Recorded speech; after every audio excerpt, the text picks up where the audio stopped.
Topic है process of protein synthesis के। Body के अंदर प्रोटीन्स कैसे सिंथेसाइज होती हैं। सबसे पहले हमारे पास डबल स्टैंडर्ड जो डीएनए है, डीएनए कन्वर्ट होता है मैसेंजर आरएनए में, और मैसेंजर आरएनए हमारे पास सिंगल स्टैंडर्ड होता है। डीएनए से मैसेंजर आरएनए का बनना, इस प्रोसेस को हम कहते हैं ट्रांसक्रिप्शन।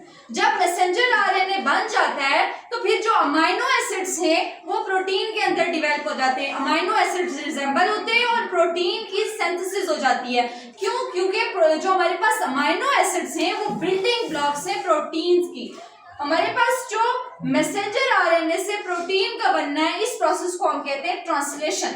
तो ये जो हमारे पास जो पूरा एक मैकेनिज्म है, डीएनए से मैसेंजर आरएनए का बनना और फिर मैसेंजर आरएनए से प्रोटीन का बनना, इस पूरे प्रोसेस को हम कहते हैं सेंट्रल डॉग्मा। क्या कहते हैं? Central dogma. जैसे ये हमारे पास डीएनए है, जब हमारे पास डीएनए है, डीएनए ने कन्वर्ट होना है मैसेंजर आरएनए के अंदर। ये जो डीएनए का कन्वर्ट होना है मैसेंजर आरएनए के अंदर, इस पूरे प्रोसेस को हम क्या कहेंगे?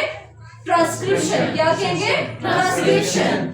जब ट्रांसक्रिप्शन के बाद मैसेंजर आरएनए बन गया, मैसेंजर आरएनए के बाद ट्रांसलेशन होगी और जो अमाइनो एसिड्स होंगे, डिफरेंट टाइप के अमाइनो एसिड्स आपस में मिलेंगे और बन जाएगी प्रोटीन। तो इस तरह से हमारे पास प्रोटीन की सिंथेसिस हो गई सिंगल स्टैंडर्ड डीएनए से एमआरएनए ट्रांसक्रिप्शन के प्रोसेस से, और मैसेंजर आरएनए से अमाइनो एसिड में डिवेलप होना ट्रांसलेशन के प्रोसेस से, और फिर प्रोटीन का सिंथेसाइज होना। और ये जो कंप्लीट हमारे पास प्रोसेस होगा, इसे हम सेंट्रल डॉग्मा कहते हैं। क्या कहते हैं? Central dogma.